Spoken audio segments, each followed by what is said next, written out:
Sa pagpapatuloy sa pagdinig tungkol sa maanumalyang flood control projects ng DPWH, muli ay may mga ibang pangalan ng mga senador ang nadawit, kabilang na ang mga dating senador na si Senator Bong Revilla, Mark Villar at Nancy Binay. Kasama din sa bagong listahan si Senator Chis Escudero. Sa pagdinig nga at pagharap ng isang witness na dati umanong sundalo na si Orly Regala Gutesa, na dati umanong nagdi-deliver ng male-maletang pera sa bahay ni na Congressman Zaldico at dating House Speaker Martin Romualdez.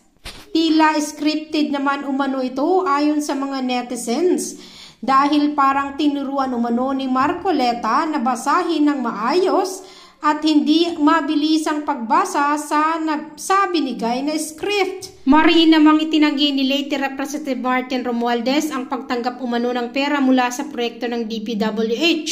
Giit ng mambabatas, imposibleng may naganap na delivery sa kanyang bahay sa Taguig dahil matagal na itong nasa ilalim ng renovation. Ayon sa kanyang statement, I was deeply surprised to hear the allegation raised against me today before the Senate Blue Ribbon Committee that several pieces of luggage supposedly containing money were ever delivered to residents associated with me. The so-called testimony of Senator Marcoleta's witness is an outright and complete fabrication, nothing more than a desperate attempt to link me to supposed kickbacks where none exist. Pilit na pilit. The most telling flaw is the witness claimed that the deliveries were made to McKinley beginning December 2024. Imposible iyan. The property has been under renovation since January 2024 and was unoccupied except for construction workers. Falsus in uno, falsus in omnibus.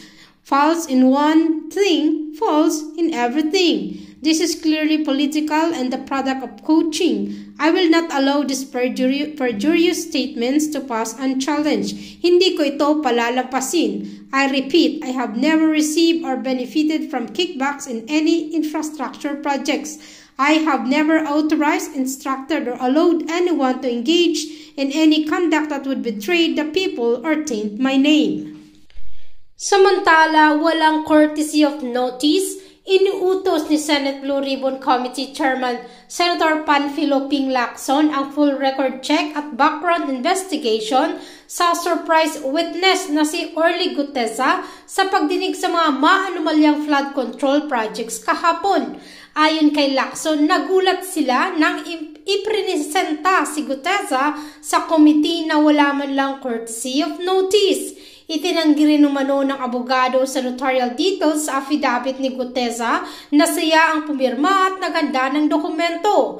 Naunang isiniwalat ni Gutesa na dati umanong security consultant ni Representative Zaldico ang pagde-deliver ng basura umano o mga maletang sinasabing naglalaman ng milyong-milyong piso sa bahay ng mambabatas at ni dating House Speaker Martin Romualdez. Itinanggi ng mga mambabatas ang mga paratang ni Gutesa.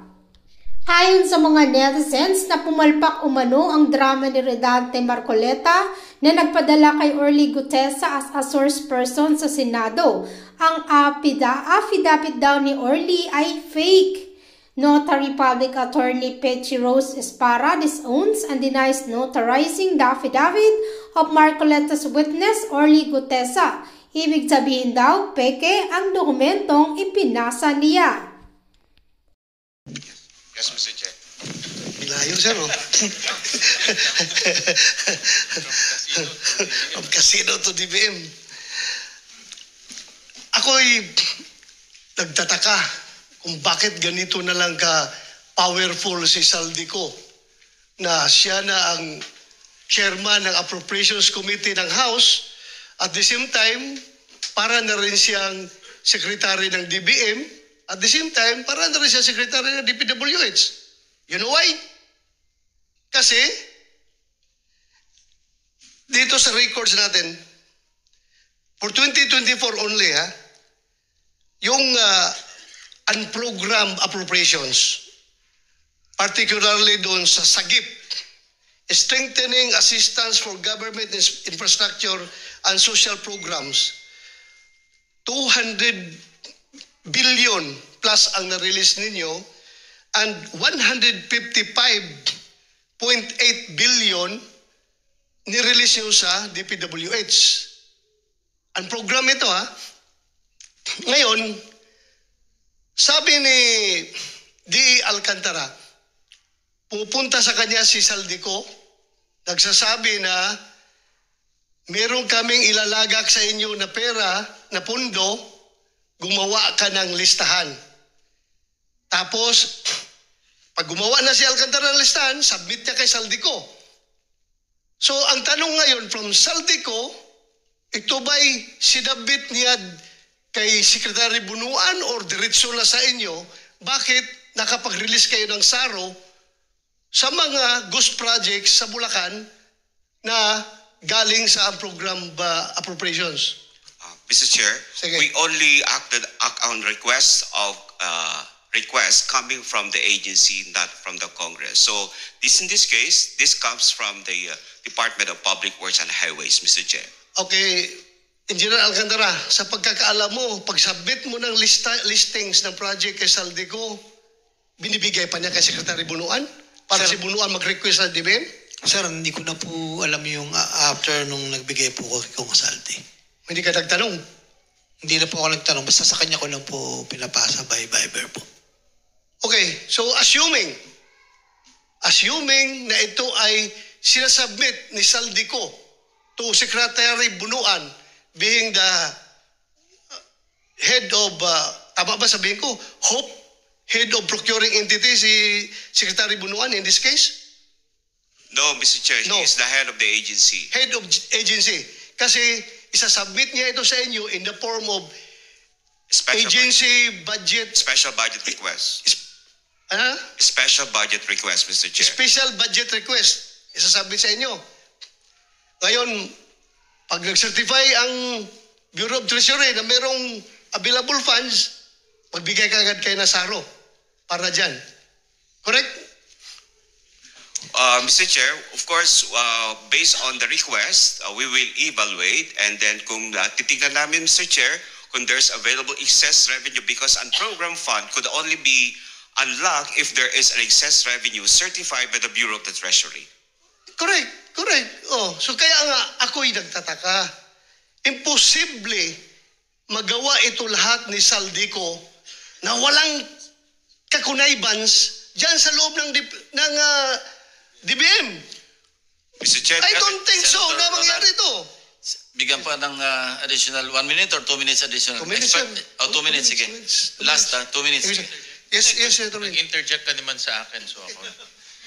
Kay Engineer Alcantara, pag nagsasubmit kayo ng project, meron bang flood control, feasibility study, detailed engineering, coordination to the local government, isang mahabang listahan, meron bang ganun? Wala po. Just title and amount po. Actually po, nanggagaling po sa mga sections dahil may mga identify na po kaming location, mga karuktong po ng mga nasimulan. So walang feasibility study? Meron pong bayan na meron pong feasibility. Pero yung sinabit nyo sa, yung mga sinasabit nyo sa program, yung mga typical lang. Title and amount lang, Your So Honor. walang feasibility study, walang detailed engineering, kasi Yes, Your buo Honor. siya eh. Title and amount lang. Yun nga sinasabi namin, Yusek Toledo, these are not shovel-ready projects. Bakit nalabas yung pondo kung hindi siyang shovel-ready projects? Yan ang nanggaling na kay Engineer Alcantara. Mr. Chair, we have a certification also coming from the agency that is ready for implementation based on the forms and even the submission and even our documents will show you. At the same time, Mr. Chair, given that yung under the Administrative Code, sila po dapat ang may mandato to identify, plan, secure funding for programs, design, construct, or undertake pre-qualification bidding and award of contracts of public works projects. So, mean to say, sila po talaga ang Napakadali lang. mag-identify, Mr. Chair. Ang tanong dito, napakadali lang. Bakit ang bilis ninyo makapag-release ng SARO galing sa program funds? Yun lang tanong namin. Anong influence meron si Saldico sa DBM? Bakit kapag siya ang naglagak ng pera, particularly sa first district ng engineering district ng Bulacan. Bilis kagad na bisyon nyo ng SARO. Mr. Chair, we don't know what is the Congressman Saldico as far as 5.1. the influence niya sa project. Because that is already Hindi ako by nagtatanong. agency po. Hindi ako nagtatanong ng influence sa project sa inyo. Wala sa po. DBM. Bakit Wala po. approved agad? Mr. Chair, we only follow what is being prescribed by the guidelines. Ganito. Baka hindi ay ikaw nilalapitan. Baka yung boss mo. We don't know that. I don't know with the chair. Ganito lang na bakit nagwa-wonder ang Pilipino? Bakit ang bilis ninyo makapag-issue ng SARO doon sa mga unprogrammed projects na nagiging ghost projects? Itong tanong talaga eh. Ito ang tanong, bakit ang bilis ninyo makapag-issue? Sabi nga ni Sinwin, that should be, ang standard nyo is shovel ready. Meaning, pag-issue na ng SARO, pag-implement, tabol kagad, pala, ganon. Oh, ito'y ghost projects. O paano kayo nakakaroon ng shovel ready na ghost ang napuntahan? We don't know Ano about, ito? Mr. Chair, we don't know about the ghost. Kasi ghost project could only be determined once it's not be approved as what the result po. Hindi namin malalaman, Mr. Chair, kung ghost siya o hindi. Kaya nga, Pero yung as to preparation or submission po ng budget, ang nanggagaling lahat po dyan because we have also charter to follow na kung hindi namin i-release based on the request at nag-comply lahat po sa requirements, then kami naman po ang mananagot. So, based on our charter, we follow what is in our charter and of course, release the document based on that charter, Mr. Chair. So, meron po kami sinusundan talaga, Mr. That is published in our website. Alam mo, kung gusto, maraming dahilan. Kung gusto, maraming paraan. Pag ayaw, maraming dahilan. Alam mo, pareho tayo na sa gobyerno, gusto sana namin mag-cooperate kayo fully. Bakit ganito? Let us, please help us to answer the question why. Hindi lang question ko yan. Question ng taong bayan. Kung bakit kapag mga project na gusto ni Saldico, ang bilis ninyo maka-issue ng SARO. Yun lang akin ha. Ay hindi kita pinupult, Mr. Yusek ha. Hindi ikaw ang may kasalanan. Hindi kita pinupult dito. Oh, you have now 5 seconds. Sige, sir. Nagtataka lang ako, bakit ang DBM ang bilis maka-release ng SARO para sa mga request ni Saldico? Yun lang. Yeah, Mr. Chair. Sige, respond na lang and then time's up.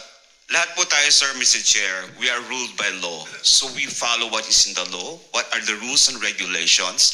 Yun lang po ang masasabi ko. We have the charter and we have to obey that charter and we have to follow that. Because kung di namin sundan yun, kami naman po ang malalagot. Kaya as I've said, Tapos na po yung time nyo. Sir, Tapos ka na kunti lang. Sige. Hindi kita pinupult dito. Huwag mo sabihin na, baka sabihin mo na naman si Senator Bato, gustong baliin ko yung batas para sumunod tayo sa batas. Yeah. Thank you, Mr. Chair. Sumunod tayo sa batas, pero ang tanong ko lang, sana may sagot. But anyway, hindi mo kaya sagutin, wala tayong magawa. Thank you, Mr. Chair. Senator De La Rosa. Senator, before I recognize, i-clarify lang kay Archibald, empleyado ka ba ng Soler? Hindi po, Your Honor. Paano ka napupunta doon? Paano ka nakapag-influence ng ganon? Ako po ay matagal na pong naghahanap buhay po sa Anong job description mo? casino po, sa casino po. Specifically, anong job description mo? Nagbabuy and sell lang po kami, sir, Your Honor. Anyway, sige, never mind. Sige, Senator Pangilinan is recognized. Thank you, Mr. Chairman. Ang una kong tanong ay sa COA. Nasaan ang COA?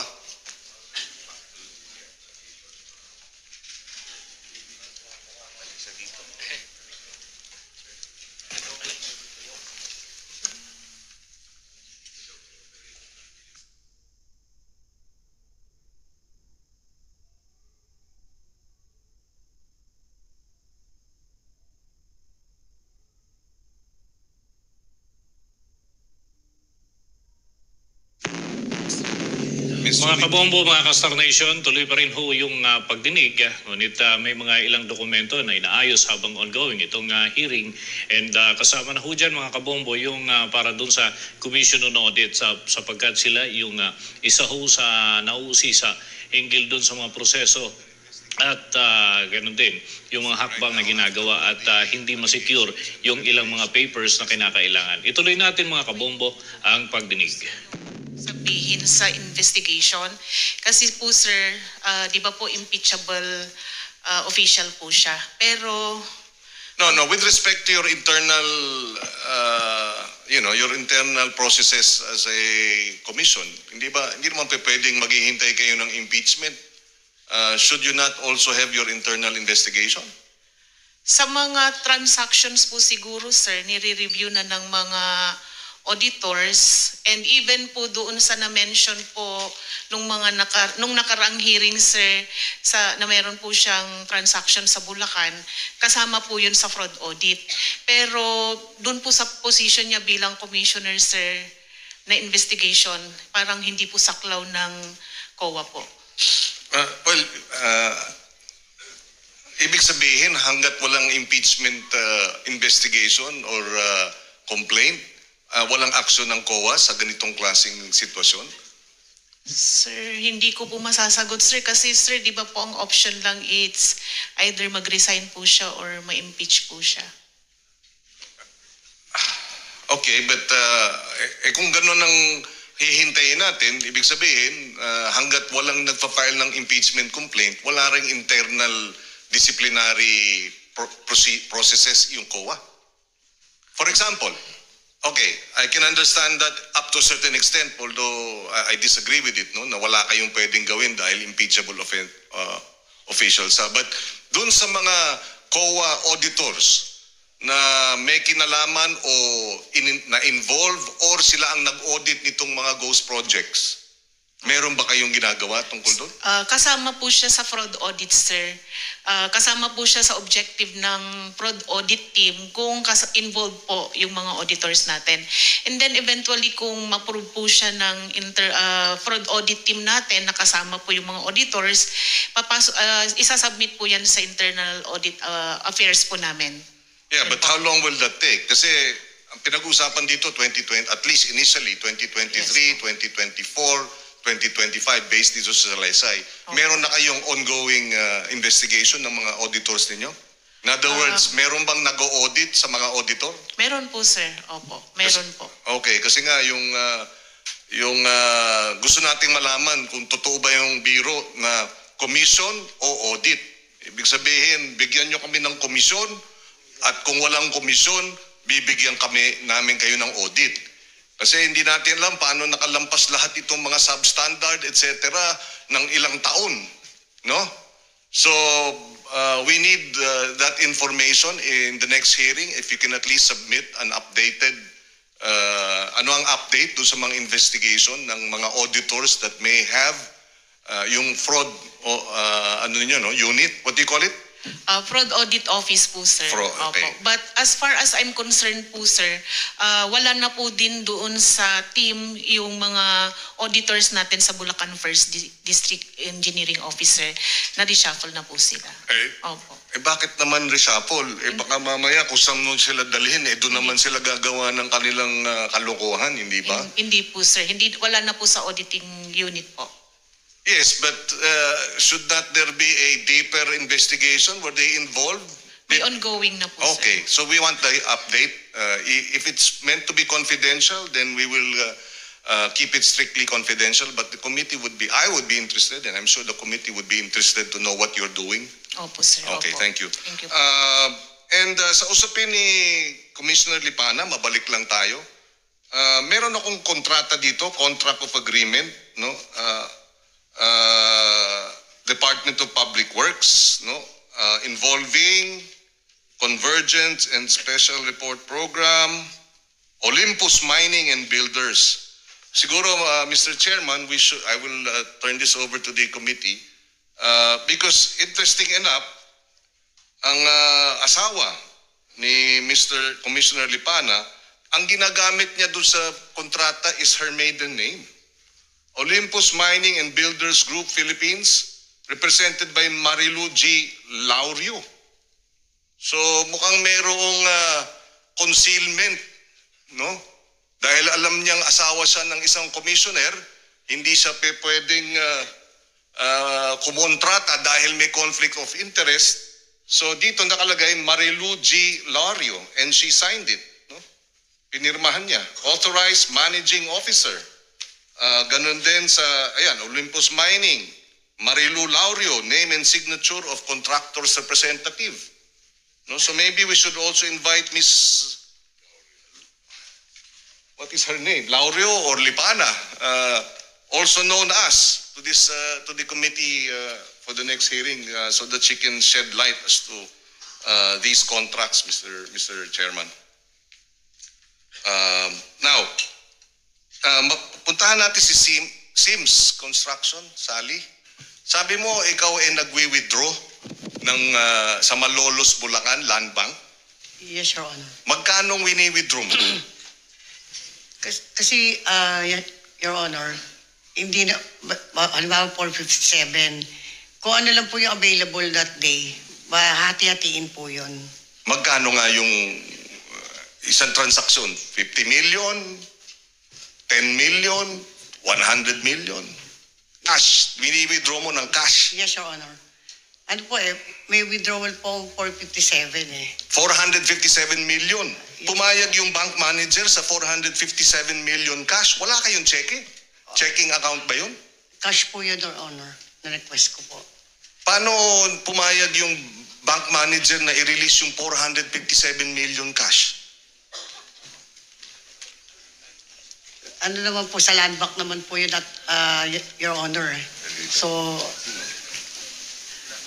So land bank, bank manager. Yes po. Also, Lilibeth Lim.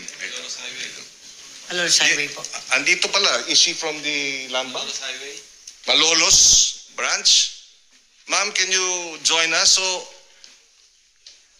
may arrangement ba kayo, Sally, sa bangko para pumayag sila ng may malaking transaksyon na gano'n na ilalabas? Please come forward, ma'am. Yun sa land bank. Your Honor, papaalam naman po ako sa kanila. Bawa na po, may withdrawal po akong ganon. So, hindi naman po agad-agad yun ibibigay. May mga araw po yun na sasabihin na kasi kinukuha pa daw po nila sa ibang... Kaya nga. Opo. Pero pangkaraniwan, yun yung pinakamalaki. 457 million isang araw. Teka po. I-recall ko lang po ulit sa... Ano ang pangkaraniwan? Tanong ko po sa abogado. 50, 70 million? Mga minsan po kasi kalahati, minsan 200. Million? Opo. Minsan po 150. Depende po sa ano po, kung ano po yung... Kay Mr.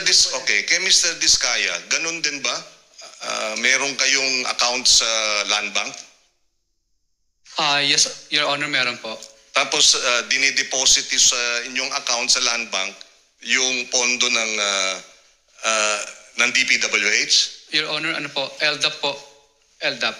Ibig po sabihin yung mula po sa DPWH pag binayaran kanila, papasok na po yun sa account mo. Sa land bank? Opo, nasa'yo na po yun kung gusto mong i-withdraw or yes. na po muna doon. So, kayo may checking account kayo o nagwi-withdraw din kayo ng cash? Pag kailangan pong bumili ng mga materyales na cash para po mas makamura, doon lang po kami nagwi-withdraw ng cash. Pero umaabot sa 100 billion din yung inyong account sa land bank? Tama po yan? Depende po sa collection po na makukuha po namin. Well, yes or no? Umaabot ba ng billion ang accounts ninyo sa land bank dahil sa mga project ninyo? Hindi naman po kasi kadalasan po pinabibili din po ng materyales at saka pampasweldo. Pumapasok pa rin sa account ninyo? Yes po, Your Honor. So nagkakaroon ng reflection sa account ninyo yung pumapasok na billion-billion? Yes po, Your Honor. Okay, that's all I need to know. Ma'am, practice ba yan ng bangko na magre-release ng 457 million cash? Hindi ba red flag na yan dapat nire-report? Ang gusto natin malaman dito complicit ba ang banking system natin sa ganitong klaseng corruption? Mr. Chair, apologies po that I can...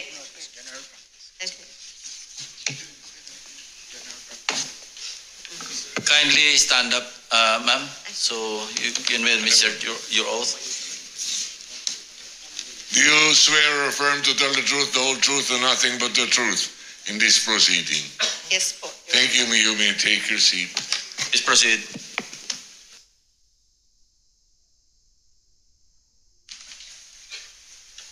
ahead, ma'am. Please answer the question. May I request to repeat the question if okay po?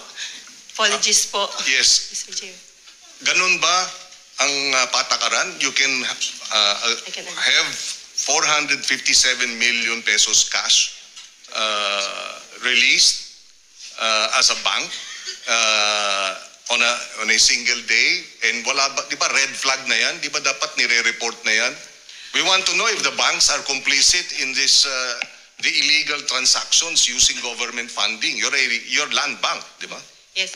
The land bank is, once the transaction is more than 500,000, it will be automatically captured by the system and be reported as covered transaction report. And it's that's automated po once it is over 500,000. That's all you do? At first, that is what we are that's the law, doing. but that's all you do. Wala ba kayong know your customer? Nagwi-withdraw ng 457 million, okay lang? Report lang na over 500,000? We have due diligence and KYC as well upon opening up the account po, Mr. Chair. So how did this happen?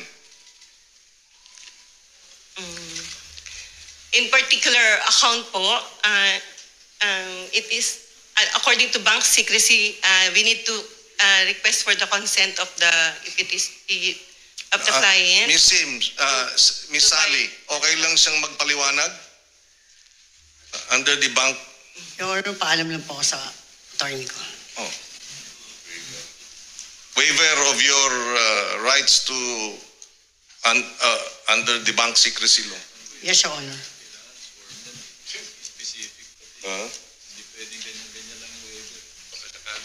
Well, anyway, so you're amenable. Go ahead, ma'am. Yes, we have a copy of the bank of the waiver that we can let her sign first now so that I can answer. Yes, so can you have that done? Well, while we're waiting for that, what we want to find out is paano nangyayari na daang milyon, kalahating bilyong piso, parang pikit mata ang ating banking system. Senator Pangilinan, for the information of the body, meron tayong kopya ng lahat ng ledgers ni Sims, ano? Ito, yung binabanggit yung 457 million, 2 araw po ito eh. Natik po 457 million, March 24, 2025. Yung isang withdrawal, total in one day, July 3, 2025. Ito yung sinasabi ni Ms. Santos, parehong delivered do sa office ni Engineer Bryce Erickson Hernandez. No? Marami po rito, ibibigyan ko kayo ng kopya. Yes, thank you.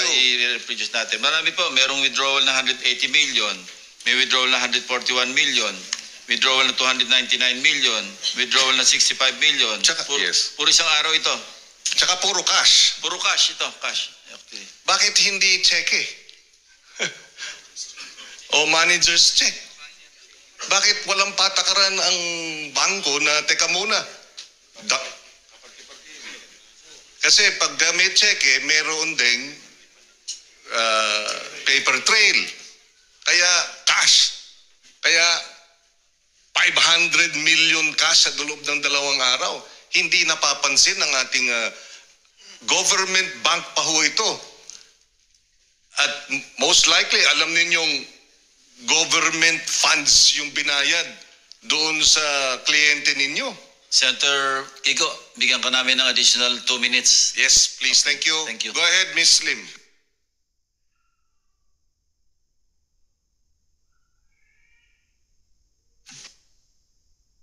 Mr. Chair, since we already have the signed consent of Ma'am Sally Santos, can I explain the process flow? Because before it came through her account, will it be alright po? Okay. The process is, since Ma'am Sally Santos is recognized by the DPWH as their contractor and listed in their list of creditors, then the process flow is the funds. Okay, although everyone knew it, that it came from the notice of cash allocation from the Department of Budget and Management, then it goes to Land Bank, to the DPWH Central Office account, then head office na maintained with South Harbor, then the South Harbor DPWH will issue a notice of cash allocation intended for the DPWH Bulacan First Engineering District Office. So upon receipt of the Bulacan First District Office, they will issue an advice of checks issued and cancelled.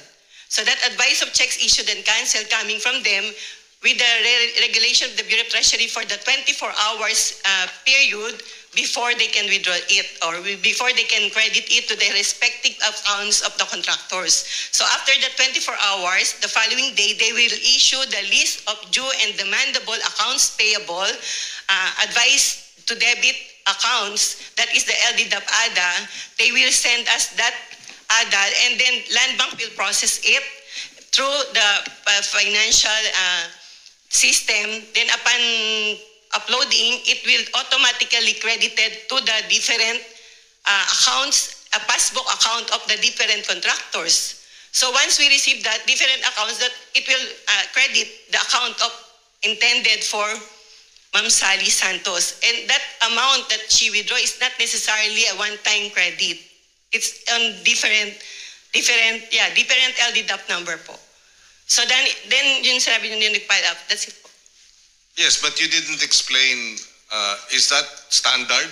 You can withdraw 500 million pesos in 2 days? Actually, as manager, we try to market the account for as long as they did not need it right away, so they can still maintain it with Land Bank. Then that amount that it maintained for days before the account of Ma'am Sally called us and requested for a withdrawal.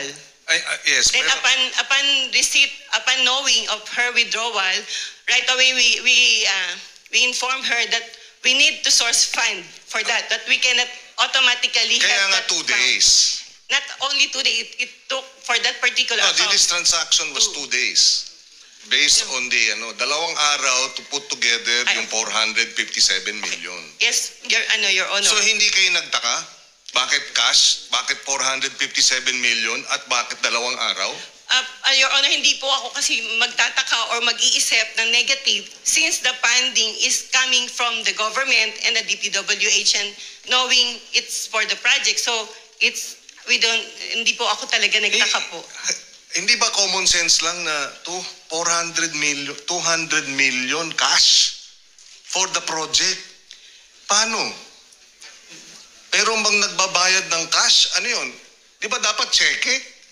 Actually po yung list of creditors is a passbook account.